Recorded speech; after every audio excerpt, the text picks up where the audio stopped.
Nous allons être submergés. Tels sont les mots de ce garde-frontière à ses collègues alors qu'ils ouvrent la barrière et libèrent le passage de la frontière dans la Bornholmer-Straße le 9 novembre 1989 à 22h30. Cette minute marque la fin du mur de Berlin et de la guerre froide. La face du monde a définitivement changé.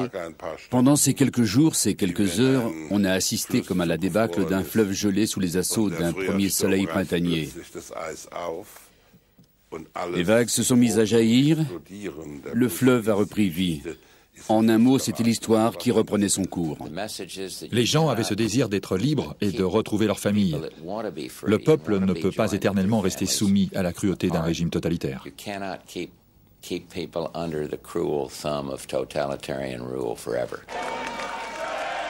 La RDA, État policier et paranoïaque, s'effondre sans qu'un seul coup de feu ne soit tiré. Lorsque le mur tombe, c'est tout un peuple qui est libéré.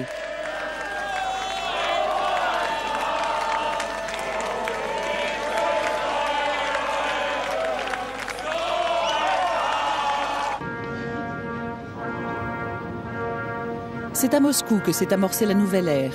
En mars 1985, l'ancien premier secrétaire du Parti communiste, Konstantin Tchernenko, est inhumé avec les honneurs dus à son rang. Il était le dernier grand apparatchik du parti. Son successeur, Mikhaïl Gorbatchev, promet des changements radicaux. Le nouveau maître du Kremlin expose ses intentions aux dirigeants des pays alliés de la sphère communiste. Je leur ai dit, à partir d'aujourd'hui, nous allons nous comporter envers vous comme nous avons promis de le faire, c'est-à-dire sur la base d'une collaboration d'égal à égal. Chacun est responsable de la politique qu'il met en œuvre dans son propre pays. Désormais, plus personne n'a le droit de s'immiscer dans vos choix, mais chaque parti est également responsable de son pays. L'Union soviétique rend leur autonomie à ses États satellites. Mais tous ne se satisfont pas de cette nouvelle indépendance. Ainsi, la RDA ne peut exister que si sa frontière ouest reste hermétiquement fermée, au point qu'elle doit défendre cette frontière contre son propre peuple. Quiconque tente de franchir la ligne de démarcation s'expose à des persécutions impitoyables. On les appelait les violeurs de frontières. Ils étaient considérés comme des traîtres par la RDA. C'était des hors-la-loi qui devaient être arrêtés ou même supprimés, comme nous le précisaient les ordres durant les dernières années. Nous devions faire usage de nos armes pour empêcher la violation de la frontière. Nous étions convaincus que chez nous, en RDA, personne ne manquait de rien. Tout le monde avait un travail et un toit. D'un point de vue matériel, nous n'étions pas un pays riche, mais chacun avait de quoi vivre décemment. Jusqu'en 1989, au moins 417 personnes ont trouvé la mort en essayant de quitter illégalement la RDA. Mais cela n'empêche pas les citoyens est-allemands de tenter de fuir. Le 24 novembre 1986, Michael Bittner, 25 ans, tente de franchir le mur lorsqu'il est abattu par 2 gardes-frontières. Ces derniers ont pour consigne de remplir leur macabre mission avec le plus de discrétion possible. En recevant ces ordres, nous avons commencé à nous demander quelles seraient les conséquences politiques si les forces armées de Berlin-Ouest avaient compris, si tout s'était passé selon les ordres, ou si nos concitoyens avaient vu ce qui s'était passé. Nous nous retrouvions face à tous ces problèmes, exactement comme en situation de guerre. Nous passions réellement en état de guerre lorsque quelqu'un se faisait abattre sur le mur. Le sort de Bittner est aussitôt étouffé par la Stasi et les gardes-frontières, et le corps est emporté à l'hôpital militaire de Bad Sarau.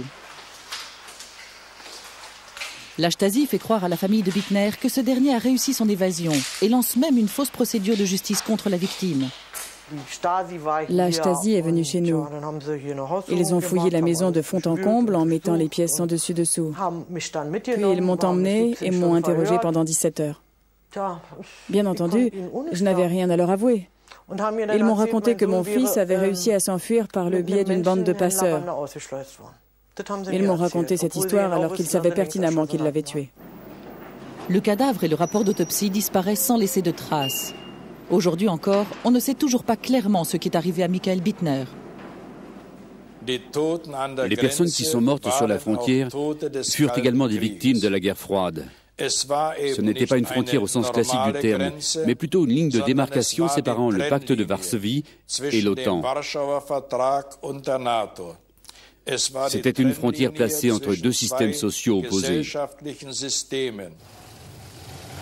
Au fil du temps, l'Ouest s'est habitué aux murs et aux barbelés. En 1987, malgré l'extrême tension régnant sur le mur, la RFA invite le président est-allemand pour une visite officielle.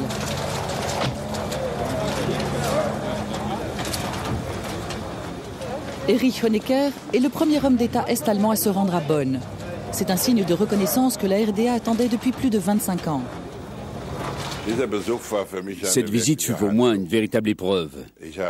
J'y ai énormément réfléchi avant de donner mon accord. D'ailleurs, lorsque l'on revoit les images au moment où nous écoutons l'hymne est-allemand, en passant l'armée en revue, on voit très bien sur mon visage à quel point ce moment fut difficile pour moi.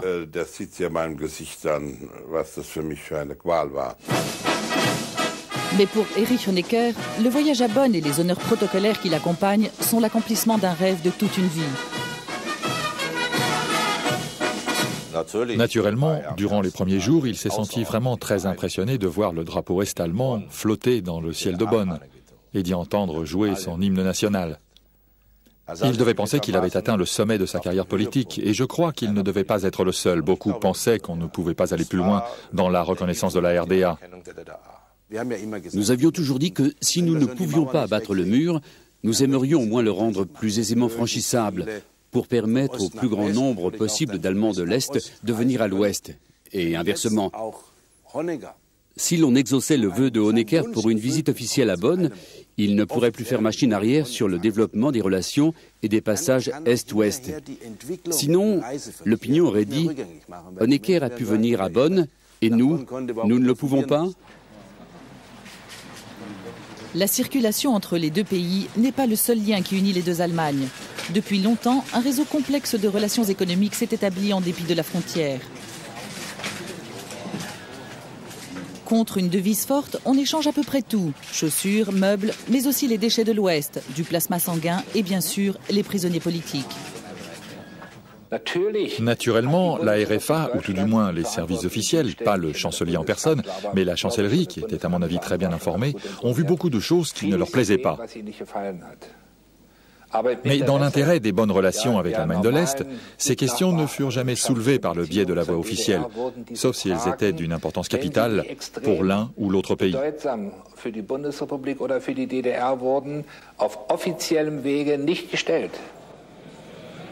Ainsi, 26 ans après l'érection du mur, le nouvel ordre mondial né de l'après-guerre et la partition de l'Allemagne ne sont plus remis en question, pas même à l'Ouest.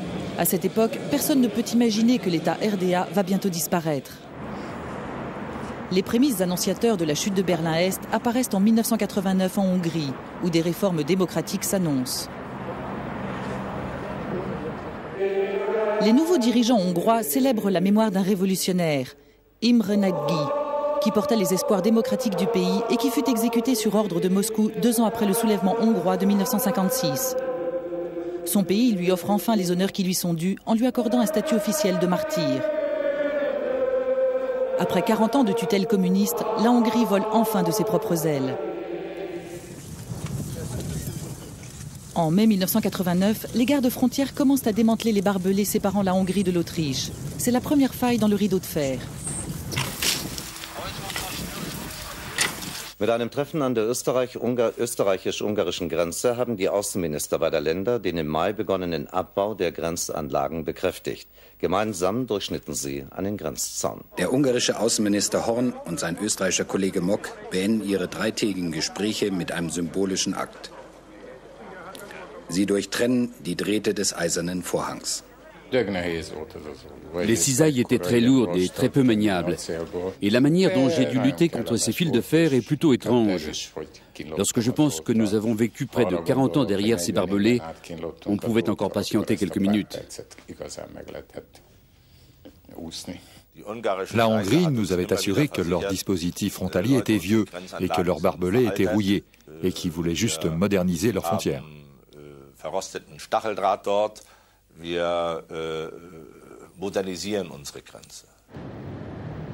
Mais très vite, la frontière hongroise devient à ce point moderne que la RDA en vient à se demander si elle existe encore. Depuis de nombreuses années, la Hongrie communiste était la destination favorite de dizaines de milliers d'estivants est-allemands. Mais en 1989, la Hongrie s'est dotée d'un attrait tout neuf pour les vacanciers.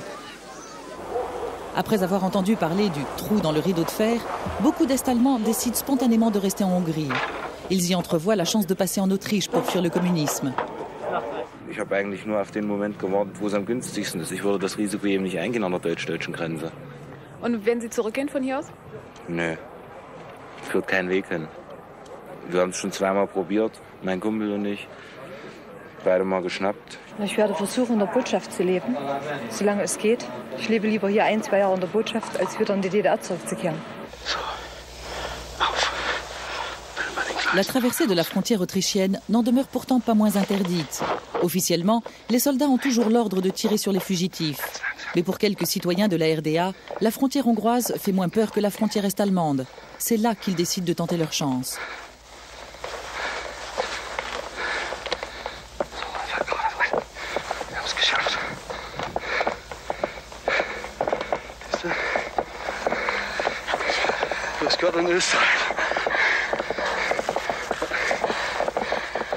Pendant cette période, Erich Honecker est malade. Sans son chef, le Politburo ne sait que faire.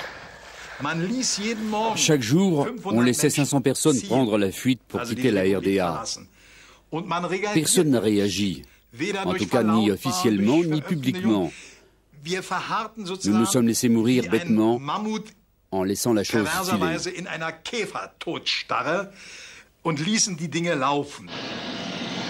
Les efforts réformateurs de la Hongrie sont suivis avec la plus grande attention par la puissance occidentale dominante, les États-Unis. Dès le mois de juillet, le président américain George Bush se rend à Budapest pour une visite officielle. Les États-Unis soutiennent la nouvelle politique de libéralisation à coups de dollars. En guise de remerciement, la Hongrie offre au président américain un morceau du rideau de fer. Pour moi, cela symbolisait la fin d'une période noire, d'un temps de barbarie où un peuple assoiffé de liberté était enfermé par le biais de barbelés, voire d'un mur de briques. Voilà ce que cela symbolisait. La liberté, le désir de liberté de tout un peuple. Enhardis, les dirigeants hongrois poussent toujours plus loin leurs réformes. Le 19 août 1989, lors d'un pique-nique pan-européen organisé sur la frontière austro-hongroise, des centaines de citoyens est-allemands passent en Autriche sous le regard bienveillant des soldats. Plus de 600 personnes profitent de l'occasion.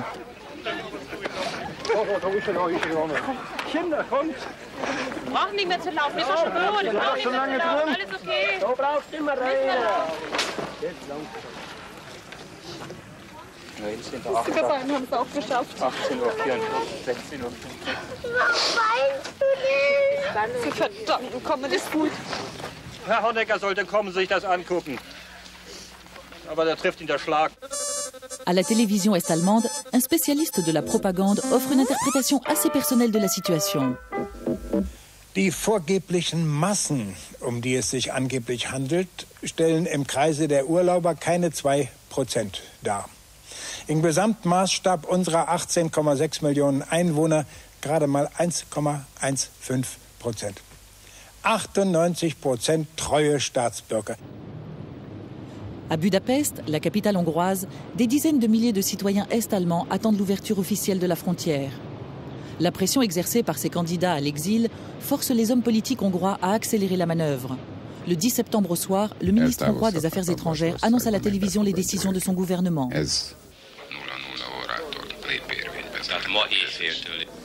Die hier stehenden Mitglieder, Bürger der DDR, können nicht in der DDR passieren, das Land verlassen. De destination de vacances, la Hongrie devient une zone de transit vers la liberté. Ceux qui quittent leur pays sont surtout des jeunes avec un bon niveau de formation. Le pays des travailleurs et des paysans est au bord du gouffre. À l'automne 1989, la capitale d'un autre pays jusque-là allié devient elle aussi un lieu de transit vers l'ouest.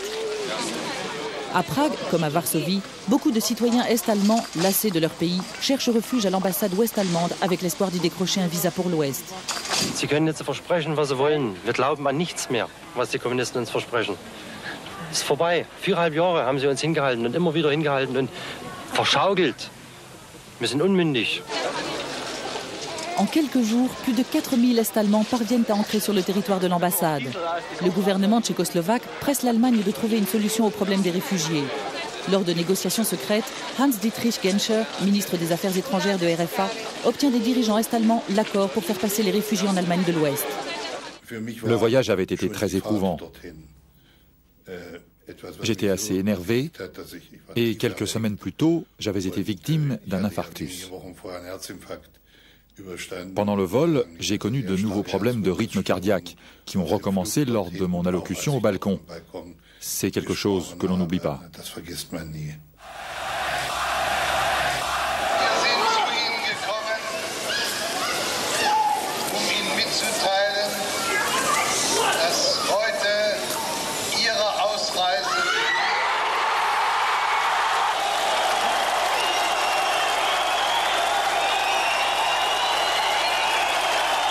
Les premiers réfugiés peuvent quitter l'ambassade dans la nuit même.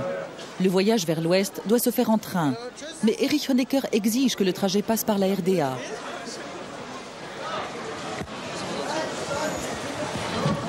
Le chef du gouvernement veut une nouvelle fois faire la démonstration de la souveraineté de la RDA et rappeler à ses concitoyens que leur patrie a encore le pouvoir d'agir sur leur existence.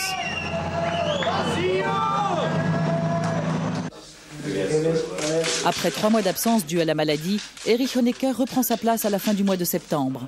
Il poursuit ses tâches quotidiennes de chef d'État alors que son pays se vide peu à peu de son sang. Le sort des réfugiés ne l'intéresse pas le moins du monde. Il avait fait ce commentaire à ce sujet: « Nous ne verserons aucune larme pour eux, c'est-à-dire ceux qui nous avaient abandonnés. » À mon avis, ce n'est pas la manière dont il aurait dû réagir, lui, chef du Parlement, chef de l'État et secrétaire général du parti. En disant que nous ne le pleurerions pas, c'est comme s'il disait que cela ne nous faisait rien qu'il parte. Alors que la colère et l'agitation ne cessent de monter au sein du peuple, Berlin-Est s'apprête à commémorer les 40 ans de la RDA. Fahnenkommando. Halt! Fahne sinkt! Cette cérémonieuse prise d'armes se déroule le 4 octobre, sur la majestueuse avenue Unter den Linden. Les dirigeants est-allemands espèrent une fête majestueuse. Auf unser Nationalfeiertag, den 14. Jahrestag der Deutschen Demokratischen Republik. Les festivités ne doivent pas être troublées par d'autres nouvelles relatives aux réfugiés. Si les exilés qui occupent déjà les ambassades sont libres de s'en aller, Honecker, en revanche, fait fermer la frontière avec la Tchécoslovaquie. Mais la fête n'en est pas moins gâchée. Partout, le long des voies ferrées, comme ici à Dresde, des milliers d'Est-Allemands attendent le passage des trains de réfugiés en provenance de Prague, dans l'espoir de pouvoir monter à bord. À Dresde, la police d'État et des unités de l'armée repoussent les manifestants. Mais s'ensuivent les premiers combats contre les forces de l'ordre sur les territoires est-allemands depuis le soulèvement du 17 juin 1953.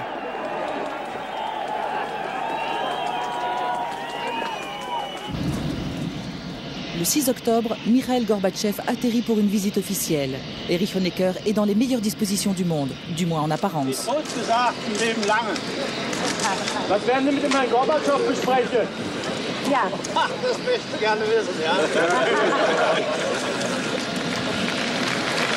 La présence de Mikhaïl Gorbatchev est en quelque sorte prise sur le gâteau des festivités. Les divergences d'opinion quant à la nouvelle politique soviétique sont momentanément mises de côté.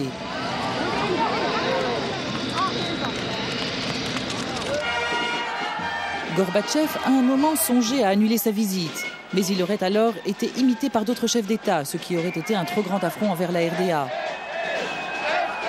Mais Honecker doit tout de même supporter de voir les membres de son propre parti acclamer, non pas lui, mais le grand frère moscovite.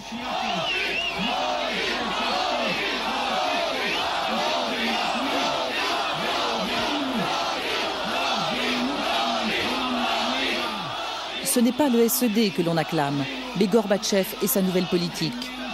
Mstislav Rakowski, le Premier ministre polonais, Honecker et moi-même, nous nous tenions aux côtés du général Jaruzelski. Rakowski, qui était derrière moi, m'a demandé « Mikhaïl Sergueïevitch, vous comprenez l'allemand ?»« Oui. »« Donc, vous comprenez ce qu'ils disent ?»« Tout à fait. » Je savais assez d'allemand pour comprendre ce qui se passait. Alors il m'a dit « Mikhaïl Sergueïevitch, c'est la fin ?» Oui, c'est la fin. L'invité de Moscou devient de plus en plus encombrant pour les membres du parti. Devant le Politburo, Gorbatchev va jusqu'à proposer aux camarades réunis de les aider en matière de perestroïka.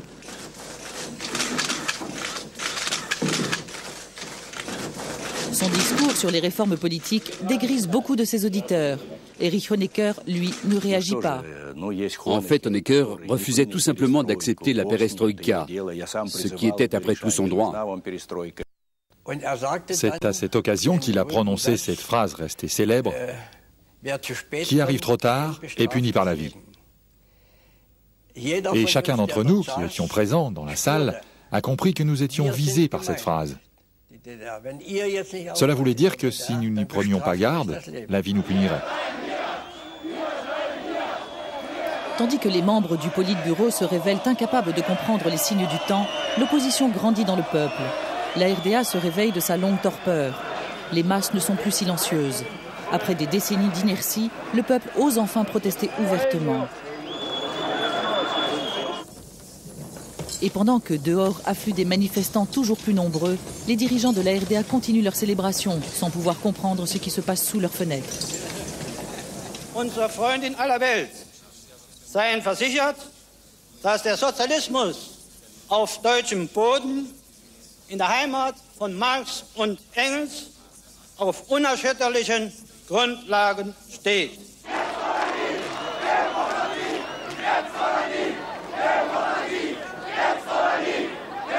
Ich bitte Sie, mit mir das Glas zu erheben und zu trinken. Auf die internationale Solidarität und Zusammenarbeit, auf den Frieden und das Glück aller Völker, auf den 40. Jahrestag der Deutschen Demokratischen Republik. Les propos du secrétaire général du SED remplissent d'étonnement Mikhaïl Gorbatchev. Le discours de Honecker ne fut qu'une interminable suite de louanges. Aucune analyse critique de la situation, qui était pourtant très sérieuse.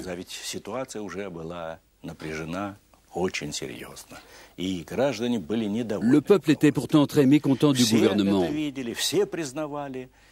Tout le monde l'avait compris et admis, sauf Honecker. Pour moi, il était clair qu'il avait perdu tout discernement. À Leipzig, la fête ne se déroule pas non plus comme prévu. Les forces de l'ordre ont pour consigne de réprimer les manifestations de masse.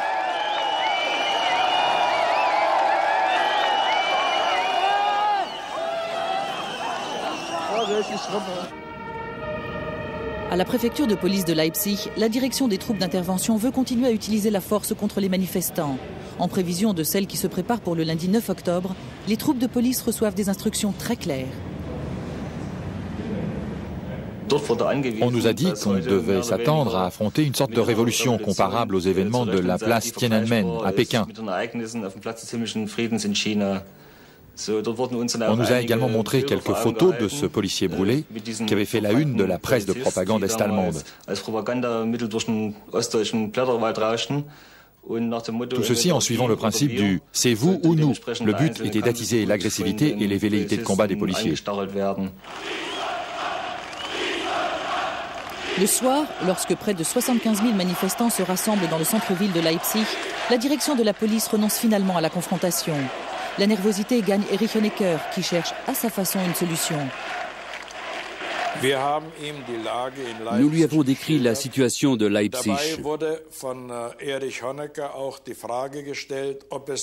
Honecker nous a ensuite demandé s'il ne serait pas opportun d'y envoyer un bataillon de blindés pour que le peuple constate des visu la présence de l'armée.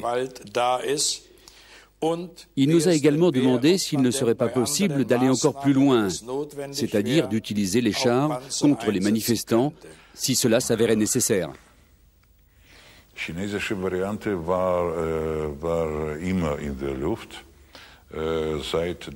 Les méthodes chinoises étaient une solution tentante, depuis qu'ils avaient prouvé qu'il était possible de régler très facilement les soulèvements ou les agitations populaires, et ce, par une intervention armée.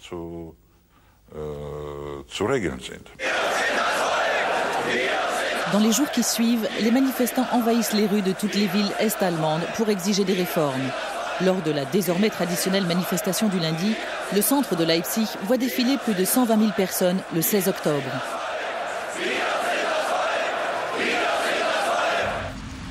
Les événements de tout le pays sont décrits en direct par téléphone à Berlin-Est, où ils sont suivis très attentivement par le général Strelitz, Egon Krenz et Erich Honecker. Alors qu'il s'apprêtait à dire qu'il était grand temps d'agir, Fritz Strelitz, qui parlait d'un point de vue militaire, a pris la parole. Non, pour l'instant, nous ne pouvons rien faire. Nous préférons que les choses se règlent d'une manière pacifique. Je pense qu'à ce moment-là, il a été heureux que nous soyons tous présents. Une fois Honecker sorti de la pièce, Egon Krenz m'a appris que le projet était de le démettre de ses fonctions le lendemain.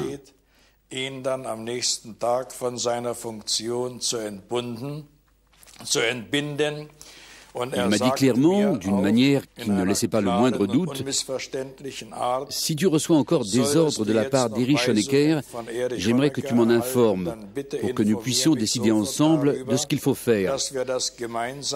Sinon, je te prie de n'accepter des instructions que si elles émanent de moi. » Le lendemain, mardi 17 octobre, Erich Honecker est démis de ses fonctions par le Politbüro après 18 ans passés au pouvoir. Egon Krenz ist seit heute neuer Generalsekretär des Zentralkomitees der SED. Die 9. Tagung des ZK wählte ihn am Nachmittag in diese Funktion. Zugleich wird das Zentralkomitee der Volkskammer vorschlagen, Egon Krenz zum Vorsitzenden des Staatsrates und zum Vorsitzenden des Nationalen Verteidigungsrates zu wählen.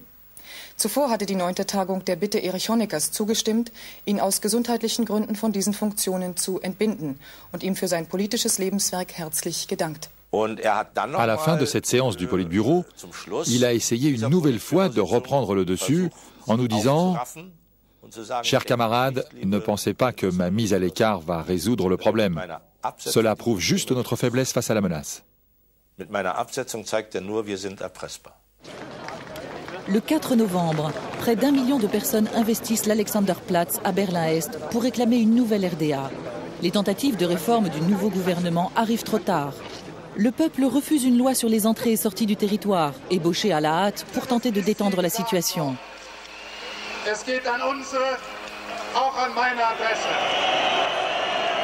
Une fois enclenché, le processus de démocratisation ne peut plus être arrêté. C'est le peuple qui en a pris l'initiative et le régime communiste n'y survivra pas.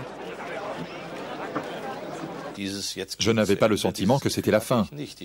Je pensais plutôt que le temps était venu pour nous de ne plus décider seuls, que le temps était venu de nous associer avec les autres. Pourtant, Egon Krenz n'envisage pas une réelle répartition du pouvoir et refuse de faire entrer l'opposition au gouvernement. Mais Krenz est déjà dépassé par l'histoire et ne peut combler le retard qu'il a sur le peuple. Nous sommes le jeudi 9 novembre. À l'ouverture du poste frontière de Schirnding, 11 000 Allemands de l'Est passent en 24 heures en Tchécoslovaquie pour prendre la route de la Bavière. Dans le même temps, le comité central vote une nouvelle loi sur les voyages. La liberté de circulation est sur le point d'être promulguée. À l'époque, Schabowski se présentait à la presse internationale après chaque réunion du comité central. Mais la séance du 9 novembre s'est prolongée. Elle aurait dû se terminer beaucoup plus tôt.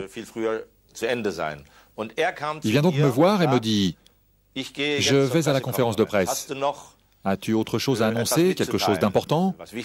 Et je lui réponds « Oui, la liberté de circulation, ça va faire sensation. » Il m'a donc donné un papier en me disant « Tiens, prends ça.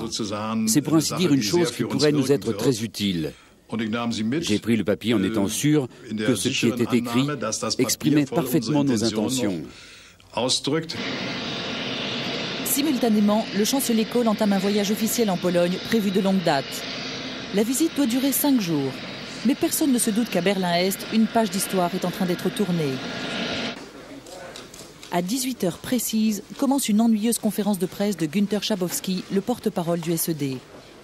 Il a près de lui la feuille sur la liberté de circulation qu'il ne lit qu'un peu avant 19h. La télévision est-allemande a filmé en direct ce moment historique. Und deshalb haben wir uns dazu entschlossen, heute eine Regelung zu treffen, die es jedem Bürger der DDR möglich macht, über Grenzübergangspunkte der DDR auszureisen. Das tritt nach meiner Kenntnis ist das sofort, unverzüglich. Mais Schabowski n'a pas compris que cette mesure ne sera effective que le lendemain. Le Politburo n'a pas prévu une ouverture si soudaine des frontières. Au poste frontière, personne n'a été informé de cette liberté de circulation complètement inattendue. Ce dès à présent a déclenché chez moi une réaction immédiate ce soir-là. J'ai laissé mon dîner en plan et je suis sorti du réfectoire pour appeler mon supérieur, le colonel Ziegenhorn. Il avait également entendu la nouvelle à la télévision et il m'a dit « Cela ne veut rien dire. Continuez les contrôles comme à l'ordinaire.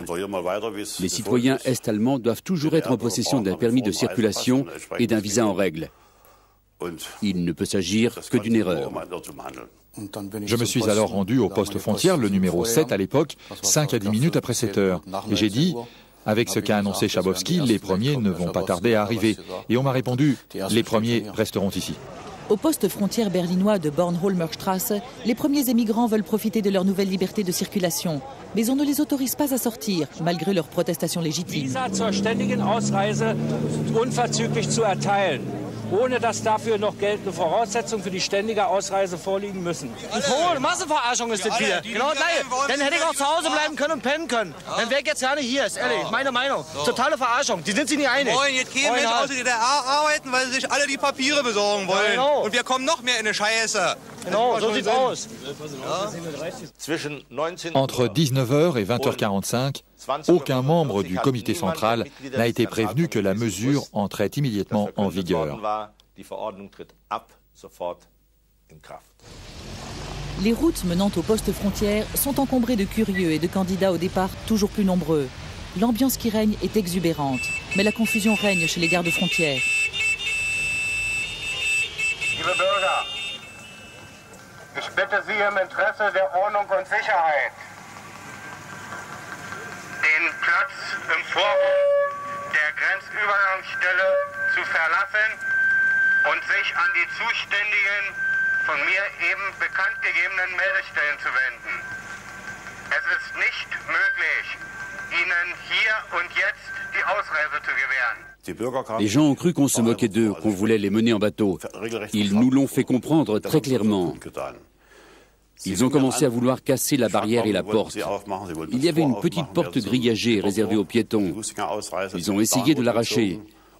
Bien entendu, les gardes frontières se faisaient copieusement insulter.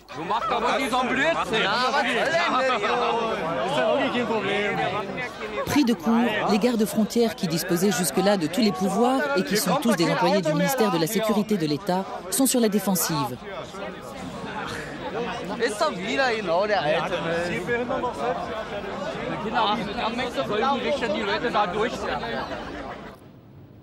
Au siège de la Stasi, on convoque une cellule de crise. Le colonel Ziegenhorn envoie ses ordres aux frontières. Après environ un quart d'heure, nous avons reçu l'ordre de laisser passer les citoyens les plus provocateurs. On nous a dit très clairement de les trier et de les extraire de la foule, puis de les amener au poste et d'apposer sur leur papier le tampon de contrôle, à moitié sur le papier et à moitié sur la photo, pour indiquer que ces citoyens ne seraient plus autorisés à revenir en RDA. Cet ordre sonne comme une dernière tentative d'escroquerie de son peuple de la part d'un gouvernement en chute libre. La foule s'est étonnée que seuls les plus turbulents soient autorisés à sortir. Mais personne n'a compris cette petite subtilité du tampon à cheval sur le papier et la photo qui indiquait un aller sans retour. C'est ainsi que seules quelques personnes sont autorisées à franchir la frontière. Mais ces gens ne savent pas qu'une fois hors de la RDA, leurs papiers porteront le signe indiquant qu'ils ne pourront plus regagner leur pays. Pour eux, la liberté de circulation s'est transformée en bannissement. Les premiers sont revenus à peine 10 minutes plus tard avec une canette de bière, juste pour dire à leurs proches qu'ils s'étaient promenés de l'autre côté. C'est alors qu'on leur a annoncé qu'ils n'avaient plus le droit de rentrer en RDA. On les a donc repoussés vers Berlin-Ouest. À Bonn, au Bundestag, on s'apprête à débattre d'un projet de loi sur les associations. Bevor ich zu meinem Thema komme, möchte ich Ihnen eine Meldung vorlesen, die ich im Moment erhalten habe. Ich kannte sie nicht. Von sofort an können DDR-Bürger direkt über alle Grenzstellen zwischen der DDR und der Bundesrepublik ausreisen. Simultanément, à Varsovie, le chancelier Kohl est reçu à dîner par le Premier ministre polonais Mazowiecki lorsqu'il reçoit un appel prioritaire de Bonn. Ma première réaction a été la seule possible. Je décide de rentrer le plus vite possible à Berlin. Mais les dirigeants polonais étaient totalement opposés à ce que j'interrompe prématurément ma visite. Ils se sont montrés très peu compréhensifs et m'ont présenté des arguments pour le moins surprenants. Une grande réception était prévue, etc. Mais je me suis montré inflexible quant à ma décision de retourner en Allemagne. Je leur ai promis que je reviendrais quelques jours plus tard, mais personne ne m'a cru. Je devais absolument me rendre à Berlin le plus vite possible. Sur la frontière, la tension ne cesse de monter. Comme ici au poste de garde de la Bornholmer Straße, la situation menace de dégénérer.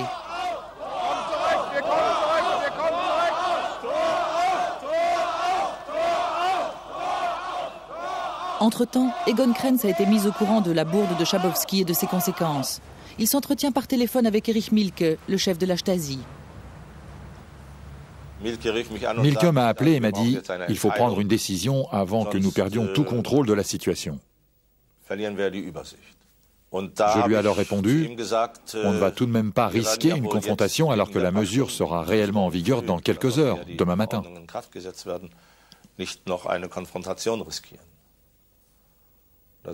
Et lui, un homme qui avait bien une trentaine d'années de plus que moi, m'a répondu « Tu as raison, mon garçon. » On ne sait pas exactement à quel moment s'est déroulé cet entretien téléphonique entre Egon Krenz et Mielke. Mais on sait en revanche que cette nuit-là, les gardes frontières n'ont reçu aucune instruction, ni de l'État, ni du parti.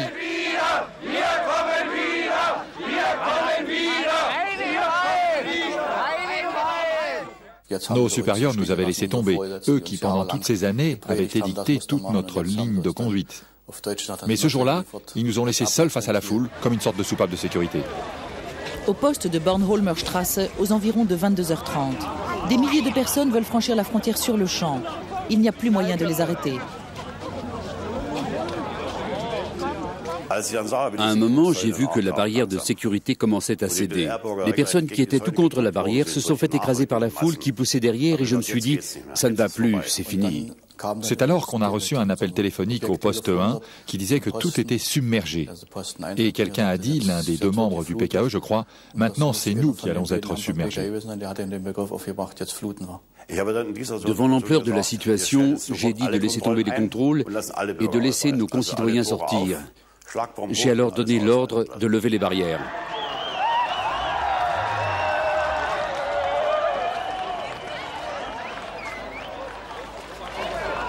Sans en avoir reçu l'ordre, un officier de la Stasi et un commandant des gardes frontières ouvrent une brèche dans le mur. Pendant des années, tous les deux avaient surveillé le poste de la Bornholmer Straße, prêts à ouvrir le feu à la moindre tentative de fuite vers l'ouest. Beaucoup d'officiers restent complètement stupéfaits devant la situation, sans parvenir à comprendre ce qui se passe. Beaucoup de mes collègues se sont mis à l'écart et quelques-uns se sont mis à pleurer. Je ressentais exactement la même chose qu'eux. Pour moi comme pour eux, c'était tout un monde qui s'écroulait.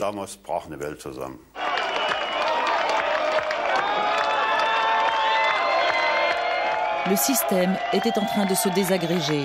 Des milliers d'Allemands de l'Est passent à l'Ouest sans avoir à subir aucun contrôle. Les forces armées de sécurité assistent impuissantes à ce raz-de-marée. Après la glasnost et la perestroïka en Union soviétique, puis l'ouverture des frontières hongroises et la fuite de milliers de citoyens est-allemands vers l'ouest, le mur de Berlin est lui aussi le théâtre d'un immense mouvement de liberté.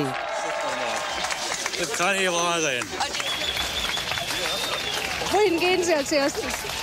Wir wollen bloß mal gucken. Nur einmal rübergehen, bloß mal gucken. Weiter. La nouvelle fait très vite le tour du monde. À Washington, c'est encore l'après-midi lorsque le président Bush apprend la chute du mur de Berlin. À 15h34, heure locale, il donne une conférence de presse impromptue, au cours de laquelle les journalistes s'étonnent de sa réaction très réservée. Mais George Bush ne se laisse pas submerger par l'émotion. La presse américaine m'a demandé pourquoi je n'exprimais pas l'émotion que tout le monde ressentait. Pourquoi je ne me rendais pas à Berlin pour danser sur le mur, comme l'avaient dit les chefs du Parti démocrate du Sénat et de la Chambre des représentants. Je leur ai répondu, autant pour moi que pour eux, que ce n'était pas le moment d'enfoncer nos doigts dans les yeux de Gorbatchev. J'ai ressenti de l'émotion quand j'ai appris la chute du mur, mais je ne voulais pas enfouir davantage Gorbatchev dans les cendres de sa défaite.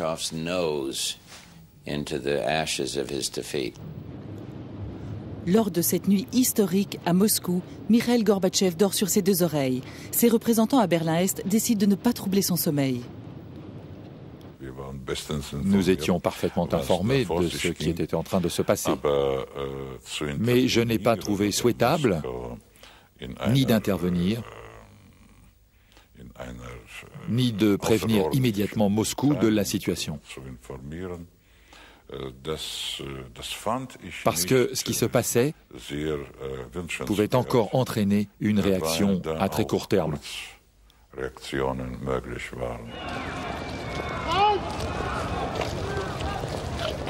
Tandis que les Allemands de l'Est se promènent en toute liberté sous les arches de la porte de Brandebourg, les troupes de l'armée rouge stationnées à Berlin sont consignées dans leur caserne, selon l'ordre donné par l'ambassadeur soviétique.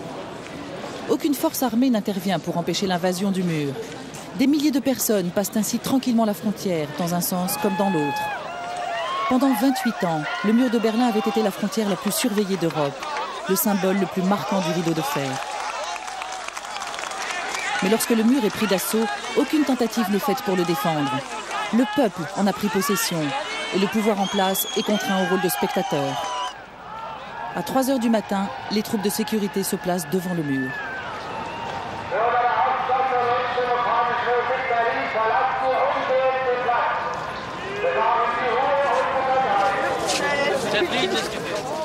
La police est-allemande investit la place de la porte de Brandebourg, mais sans armes, comme on les a rarement vues.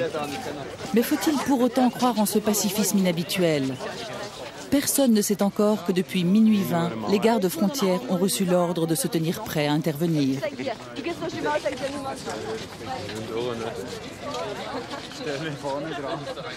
Gehen Sie weiter zu.